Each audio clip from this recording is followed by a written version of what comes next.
Pues vamos con la tercera pestaña de color de Lumetri, que es curvas. En este caso ya se trata de una pestaña muy interesante a la hora de la corrección de dominancias. Hasta ahora vimos la corrección básica muy enfocada a la exposición, creativo para darle un enfoque más artístico a nuestras correcciones, y curvas ya se trata de una pestaña más técnica y con muchas posibilidades a la hora de, como os decía, corregir dominancias, virados hacia un color determinado, etcétera, etcétera. Y para ello os traigo dos clips que tienen unas características muy particulares. Veis que este tiene un tono verdoso,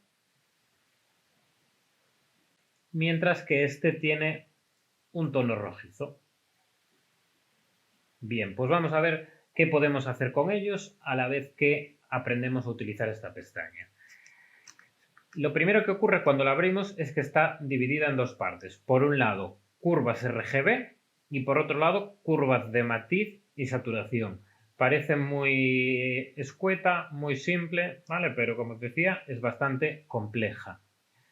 Curvas RGB, si alguien tiene experiencia con algún software de imagen, tanto fija como de vídeo, aparece en cualquier programa, bien sea pues Lightroom, Photoshop, y de vídeo da igual que sea DaVinci, que sea Avid, que sea After Effects. La manera de trabajar por curvas es muy habitual. Como veis, tenemos cuatro opciones. El punto blanco hace referencia a la luminancia y el rojo, el verde y azul, que como sabéis corresponde a los tres colores primarios por los que está formado la imagen en color. ¿Esto en qué se traduce? En que yo, si cargo una imagen, voy a crear una secuencia, con la curva blanca, ¿vale? Con el punto blanco, lo que estoy trabajando es en la luminancia. Partimos de la base que esto se lee igual que un histograma. A la izquierda de todo se encuentran los colores más oscuros, ese 0 cuando estamos hablando de 256 valores, y a la derecha del todo se encuentran los blancos, el valor 255. Cuando nos vamos hacia arriba de la línea, estamos aclarando los valores. Si nos vamos hacia abajo, estamos oscureciendo los valores. Y en esta línea va a haber representados 256 valores.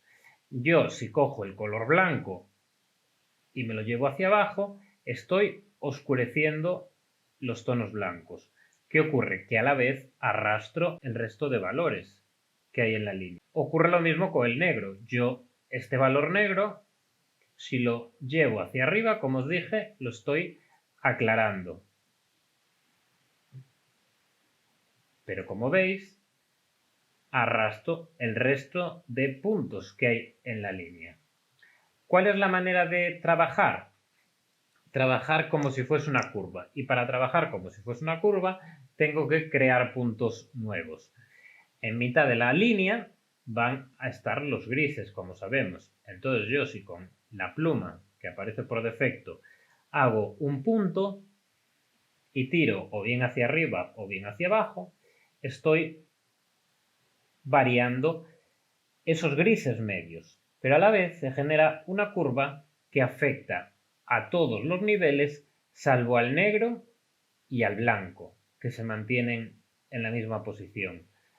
Puedo hacer más puntos para subdividir esta línea, de manera que yo puedo ahora aclarar las partes más iluminadas de la imagen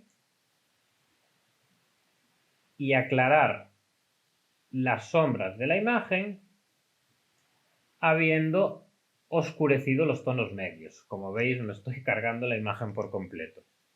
Vale, pero sería un poco cómo funcionaría la curva. Como habéis visto, cualquier variación es muy sutil, por lo tanto hay que trabajar con cuidado. Si yo quiero darle contraste a la imagen, si yo quiero oscurecer las sombras, las puedo oscurecer un poco, y quiero iluminar las altas luces, lo que estoy haciendo es dándole más contraste a la imagen original. Aquí vemos claramente, ¿no? La original. Y la corregida, si no, activando y desactivando, vemos el efecto que tiene. Pues de esta manera trabajarían las curvas. Cuanto más extremo sean esos valores, más extremo va a ser el efecto que consiga, pero también es más fácil que nos carguemos la imagen, como me ocurrió a mí hace un momento, salvo que esté trabajando con una imagen de mucha calidad, ¿no? Con imagen RAW, etcétera, etcétera. Pues esta es la función que tiene la luminancia, la curva máster que se le llama, o el punto blanco. No le afectaría a ningún color en particular. Os he hecho en mi pizarra un esquema para que lo entendamos. Vemos la línea y vemos que existe un eje X y que existe un eje Y. Nuestra línea parte de los negros, por lo tanto del valor 0, si es negro puro, hasta el blanco, el valor 255, si es blanco puro.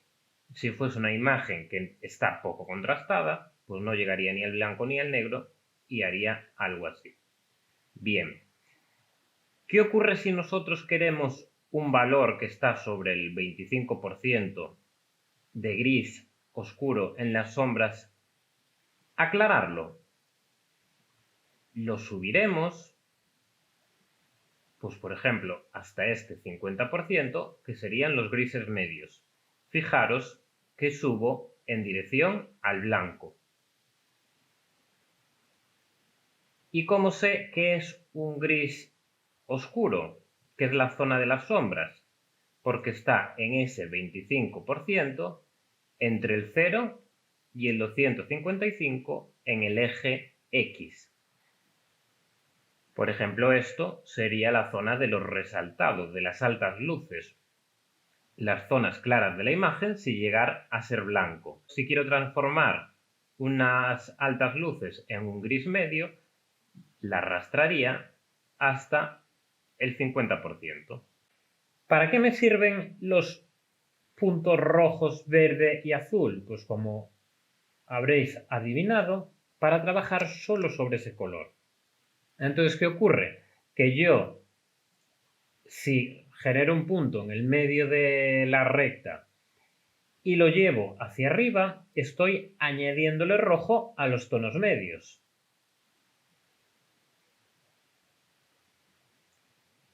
Si yo me lo llevo hacia abajo, estoy quitándole rojo a los tonos medios. ¿Qué ocurre cuando le quito rojo a los tonos medios? Que añado su complementario, que dejo visible su complementario. De ahí que para la corrección de color haya que tener muy presente cómo funcionan los colores. Eso de los colores primarios, los colores secundarios, y tenemos que tener, pues eso, muy en la cabeza y siempre presente la rueda de colores. Os la voy a abrir aquí para que la veáis. Como sabéis, el complementario del color rojo es el cian. Entonces yo sí elimino rojo de la imagen, se va a mostrar el cian. Si a mí me interesa que la imagen tenga una dominante cian, le quito rojo. Al contrario, que yo quiero hacer la imagen más amarillenta, me voy al azul y le quito azul. ¿Por qué? Porque yo sé que el complementario del azul es el amarillo. Que yo quiero que la imagen sea más amarilla, pero solo en las altas luces y no en las sombras. Pues me voy a las altas luces, veis que he generado otro punto con la pluma, y de esta manera estoy trabajando solo en las altas luces. La curva tiende a compensarse y ligeramente sube el azul en las sombras. Lo tendría que volver a llevar a su sitio. Pero de esta manera estaría atacándole solo a las sombras, con ese amarillo. Bien, esto sería para darle un tema un poco más creativo, ¿no? Vamos a ver con el famoso ámbito de Lumetri qué dominante tiene esta imagen. Nos vamos al vectorscopio y vemos que claramente la imagen tiende al rojo. Aquí el aparato, ¿vale?, nos dice hacia dónde tenemos que compensarla. Creo que gracias a estos ejercicios se entiende también más fácil la función del forma de onda, el vectorescopio y demás. Entonces vamos a hacer que esta imagen se vaya un poco hacia el cian. ¿Cómo deberíamos hacerlo? Quitándole rojo.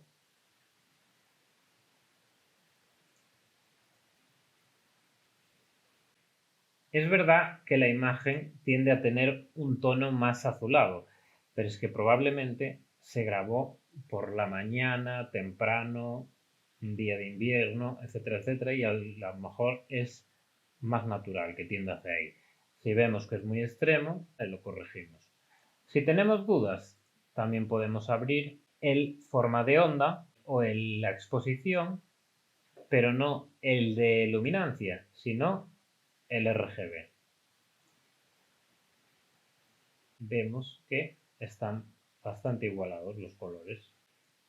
Y vamos a abrir la exposición para que lo veáis, el histograma, perdón, para que lo veáis también pues de otra manera.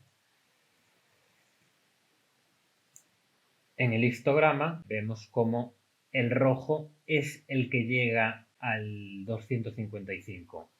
El verde y el azul, sin embargo, no llegan. Otra manera entonces también de corregirlo sería subiéndole verdes y subiéndole azul. Probablemente, por lo que veo aquí, porque ocurre más en las zonas de la luminosidad,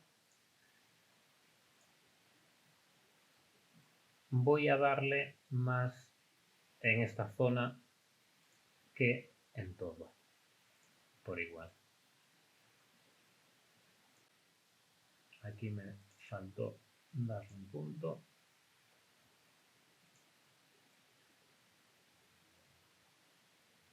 Bueno, como vemos, hay varias maneras de llegar al mismo punto, de llegar a una corrección de color. Y vamos a ver a partir de ahora, con otras funciones, cómo hay muchas más maneras de llegar a una función. Lo que me interesa es que sepáis para qué sirve cada herramienta y después que vosotros escojáis con cuál os sentís más cómoda y cuál utilizáis.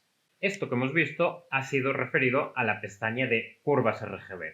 Como hablamos al principio del tutorial, la pestaña de curvas tenía dos pestañas, a su vez.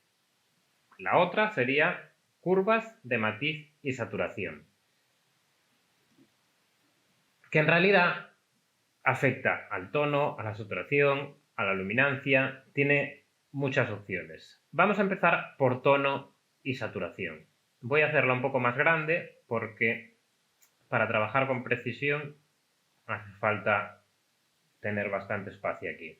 Voy a coger uno de estos clips que además son bastante divertidos.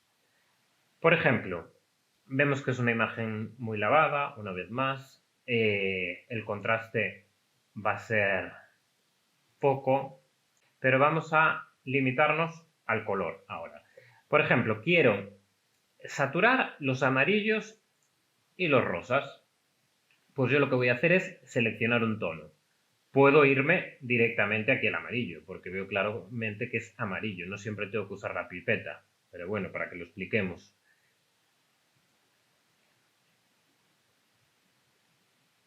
Se me selecciona un valor central, que es el tono que he escogido, y los límites. Yo si quiero restringir más esos colores, estrecho esos límites. Si quiero ampliarlos más, lo contrario.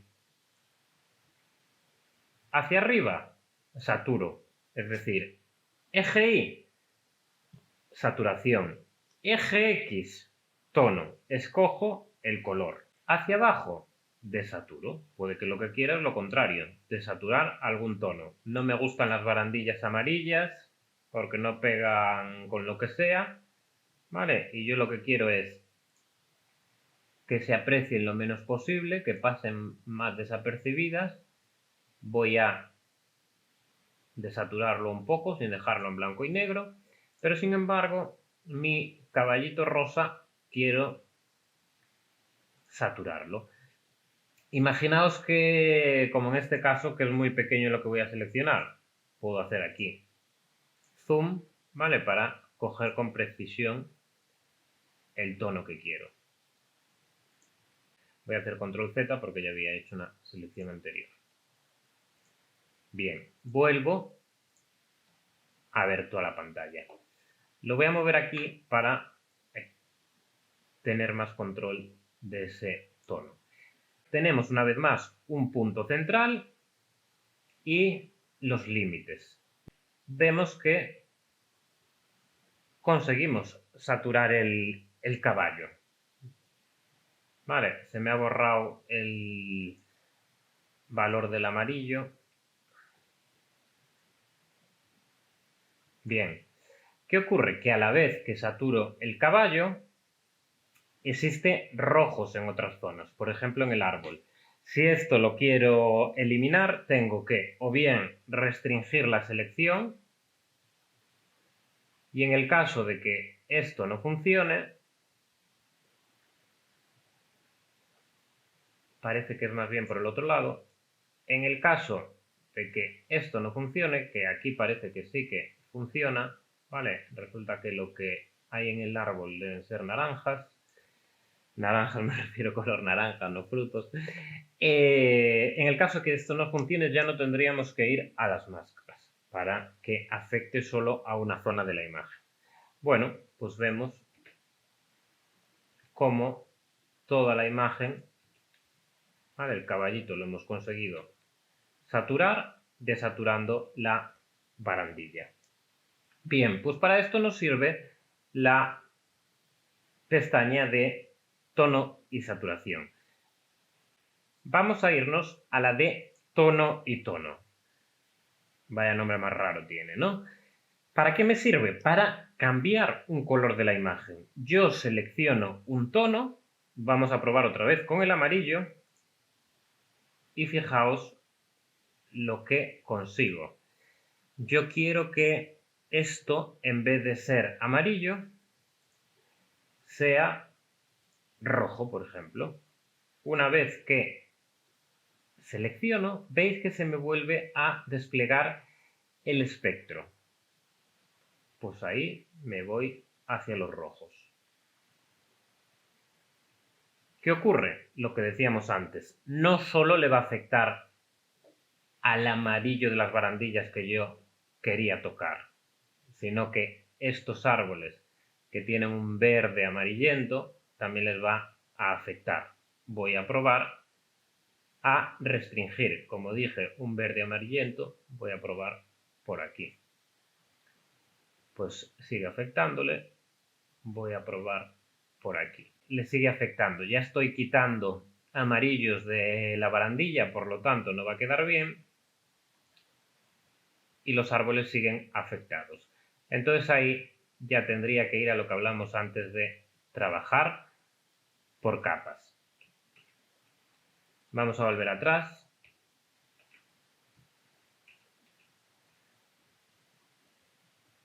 Voy a seleccionar, por ejemplo, el caballito.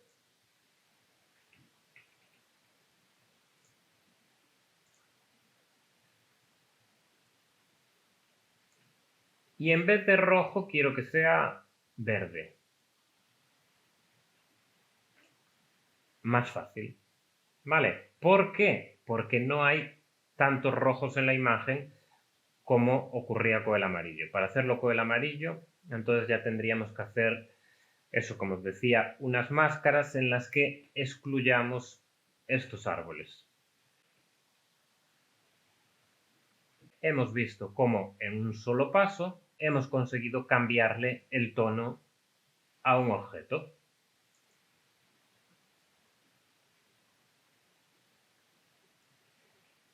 Me ha venido a la cabeza lo contrario. No sé si todos habéis visto la lista de Schindler, si no os invito a que la veáis. Hay un plano muy famoso en el que toda la película es en blanco y negro, pero aparece un objeto en color. Pues por ejemplo, la solución sería, para hacerlo, si nosotros queremos que todo esté en blanco y negro menos nuestro caballito, así de sencillo, en 2 pasos. Y queremos que encima que se note bastante.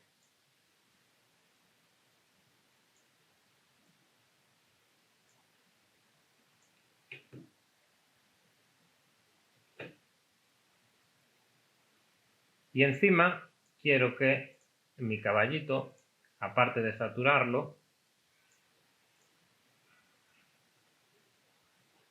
no sea rojo, sino que sea verde. Pues ya ponemos en funcionamiento las 2 herramientas. Vemos cómo se puede trabajar en conjunto.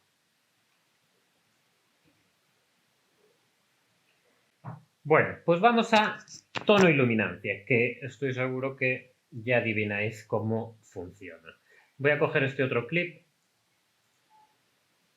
y lo voy a contrastar un poquito para que veamos el color que tiene. Voy a venir a corrección básica, le voy a subir la exposición. Voy a subir un poco los blancos.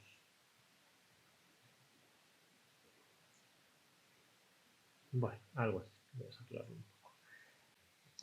Pues vamos a pensar que aquí cuando se grabó se hizo la medición sobre el caballito y está correctamente expuesto, pero el fondo a lo mejor nos gustaría que estuviese no tan subexpuesto.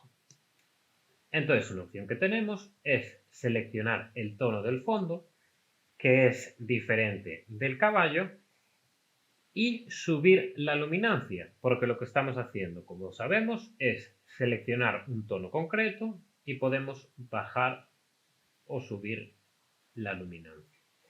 Sin pasarnos, porque al estar muy comprimida la imagen, veis que empieza a pixelar.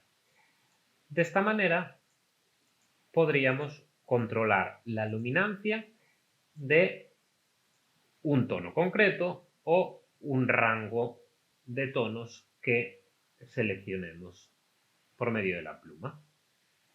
Con respecto a luminancia y saturación, pues más de lo mismo. Voy a aprovechar esta imagen para verlo.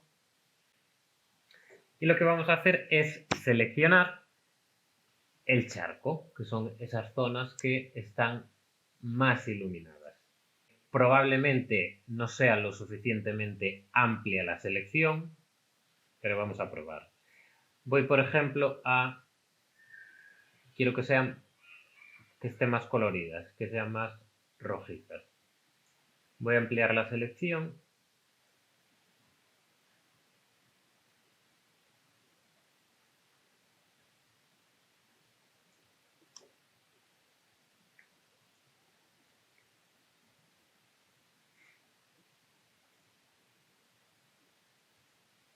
Y vemos cómo los charcos se ha intensificado ese color. ¿Vale? Nos sirve para situaciones así muy concretas, de alto contraste. Pues, por ejemplo, este charco en el que está reflejando muchísimo la luz, una puesta de sol, un amanecer, algo por el estilo. Y por último, saturación y saturación. Parece un poco contrasentido, pero bueno, nos sirve si queremos hacer una imagen muy planita, que resulta que no queremos desaturar toda la imagen por igual, pero hay algún color que está muy potenciado y queremos bajarle esa saturación. Voy a probar con este rojo.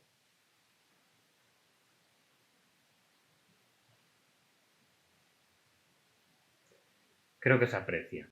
Vemos que ahí ese coche nos llama mucho la atención ahí hacia ese rojo y lo podemos atenuar. Aquí hay un chico, como veis, que nos molesta un poco. Pues lo que voy a hacer es probar a desaturarlo.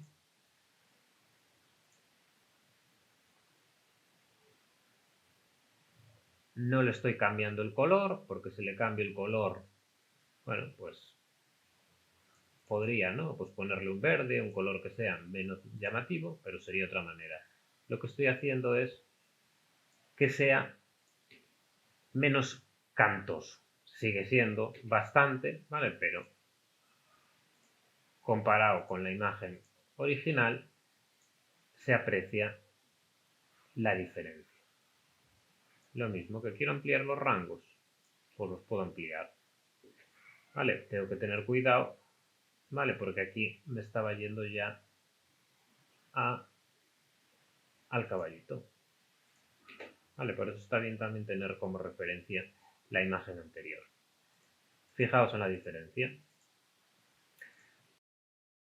Sé que este ha sido un tutorial denso, un tutorial largo, porque es una parte más técnica.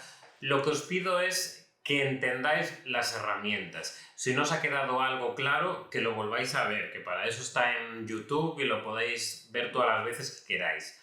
Como práctica, lo que os voy a pedir que entreguéis son dos ejercicios. Por un lado, ese plano de las ruedas, que está con una dominante así un poco verde, que corrijáis el color.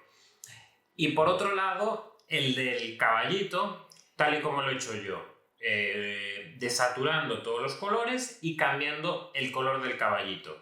Yo lo he puesto verde, vosotros no lo tenéis por qué hacer verde, lo podéis poner amarillo, del color que vosotros queráis. Vale, pues esos serían los dos ejercicios.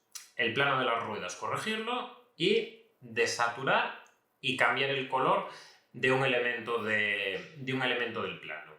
Bueno, pues espero que estéis pasando un buen confinamiento y que os sean leves estos tutoriales y estos ejercicios. Un saludo.